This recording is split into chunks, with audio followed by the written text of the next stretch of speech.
Hey guys, SK நடித்த மாவீரன் படம் எப்படி இருக்குது அப்படிங்கிறது தான் நாம் இந்த வீடியோவில் பார்க்க போகிறோம். படத்தோடைய ஹீரோ கூவத்தி ஏரியாவில் அம்மா தங்கச்சின்னு குடும்பத்தோடு இருக்கிறாரு. நம்ம ஹீரோவுக்கு பர்மனெண்ட்டாக வேலை இல்லாததுனால பேப்பரில் வர காமிக்ஸ் கதையை வரைஞ்சி தினத்தி பத்திரிகையில் ஒருத்தர்கிட்ட விற்கிறாரு. இதை ஹீரோயின் ஒரு நாள் கவனிச்சுறாங்க. ஹீரோவுக்கு டெம்பரவரி வருமானமாக இருக்கிறதுனால ஹீரோவுடைய அம்மா பூக்கடை வச்சுருக்குறாங்க.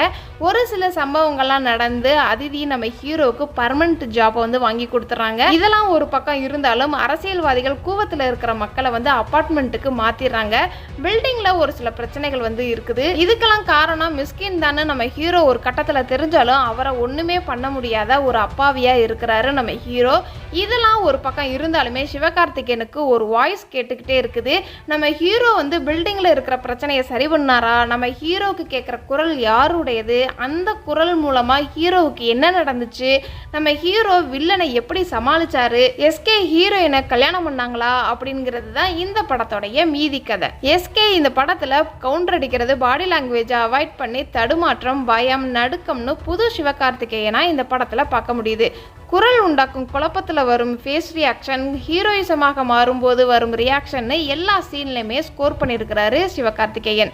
அதிதி வழக்கம் போல் எல்லா ஹீரோயின்ஸும் எப்படி இருப்பாங்களோ அதே மாதிரி தான் இந்த படத்துலையுமே நடிச்சிருக்கிறாங்க. ஃபர்ஸ்ட் ஹாஃபில் ஒரு ஸ்ட்ரிக்டான பத்திரிகையாளராகவும் செகண்ட் ஹாஃபில் ஹீரோவுக்கு மோட்டிவேட் பண்ணுற ஹீரோயினாகவும் படத்தில் வர்றாங்க. யோகி பாபுவோடைய காமெடி இந்த படத்துக்கு ஒரு மிகப்பெரிய ப்ளஸ்ஸாகவே அமைஞ்சிருக்குது.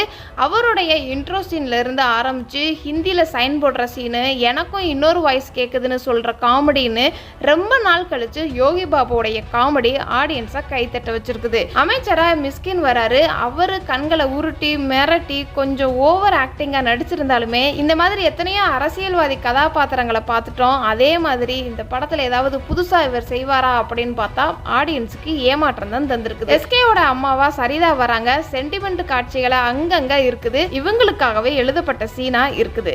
சிவகார்த்திகேயனுக்கு மட்டும் கேட்குற விஜய் சேதுபதியோடைய குரல் ஆரம்பத்தில் சுவாரஸ்யமாக இருந்தாலுமே அதுவே ரொம்ப போர் அடிக்கவும் வைக்குது. ஃபர்ஸ்ட் ஹாஃப் சுவாரஸ்யமாக இருந்தாலும் செகண்ட் ஹாஃப் படம் சுமாராக தான் இருக்குது. இந்த படம் ஒரு ஆவரேஜ் மூவின்னு சொல்லலாம். நீங்கள் ஃப்ரீயாக இருந்தீங்க அப்படின்னா இந்த படத்தை தாராளமாக பார்க்கலாம். இந்த படம் நீங்கள் பார்த்துட்டீங்க அப்படின்னா உங்களுக்கு எப்படி இருந்துச்சு அப்படிங்கிறத கமெண்ட்ஸில் சொல்லுங்கள். டாடா பாய்.